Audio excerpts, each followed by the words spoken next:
Alright, so issue number 2 of Black Panther vs. the Predator just came out. At the end of the first issue, the Predators got into Wakanda in search of vibranium. Then one of them would take control of the dome's shield and lock it, so nobody can get out and nobody can get in. Shuri left this area just before it was invaded by Predators, but she felt something was wrong when she got no response from Control, so she turned back, only for her ship to crash into the shield.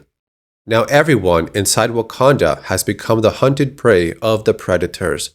Okoye would lead a group outside the Bernan Zana area. That's when one member gets pulled away. They look around, but Nala has disappeared. Remains of Nala would fall and cover the others. They aim their spears up and fire electrical discharges.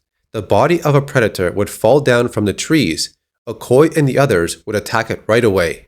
But above them, other hunters are watching them and aiming their weapons. They open fire and hit someone as the others run away. Somewhere else in Wakanda, T'Challa awoke to darkness and the sound of thunder in the distance. He didn't know he was hit by several plasma shots directed at his skull, but the suit covering his body had saved him. He would soon come across the body of the enemy and see their face. He could hear someone screaming nearby. He runs over there to find her tied up. This enemy and its technology were unknown to him, but he knew they could bleed. He knew vibranium was stronger. So Black Panther cuts it to free the captive person. They could not see the enemy, but they were everywhere. Somewhere along the Wakanda border, we see the remains of a crashed ship. Shuri had survived. She remembers someone on the comms calling out for help. Then everything went quiet, and they were locked out of the perimeter shield. She would try to access the coding, but her attempts are overridden by something she doesn't recognize. Her attempts to hack into the system are noticed by the Predators, so a scout is sent to investigate. The Majikina would then reach into the water to see what stories it can share with him, and all he can see is the death of Wakanda. The scout from earlier would locate Shuri. Part of the shield would open up, and the scout reaches over. He grabs Shuri and pulls her away. Back inside Wakanda, T'Challa would see the jungle suddenly move, as if it was a reflection of wind-blurred water. He recognized what he had suspected before, when he sensed a presence moving through the sky. They are facing an enemy that used some type of cloaking technology. T'Challa wanted to imprison this enemy and interrogate it.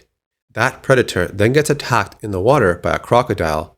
Then he and the other person run away, trying to find any survivors. And above them, Yawuchwa would listen and watch. The Black Panther had quickly disposed of a clan member, and he survived 3 plasma blasts to the head. He was more than a worthy prey, but the real prize was the vibranium armor.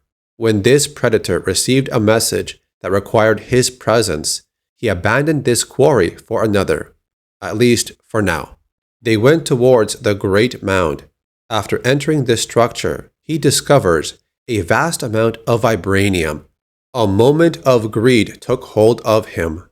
He imagined armor, weapons, and warships. He imagined a throne. He imagined his father and brother shamed and bloodied. And that's the end of the second issue in Black Panther vs. Predator. Subscribe to see what happens in the next issue. Thanks for watching. I'll see you in the next video.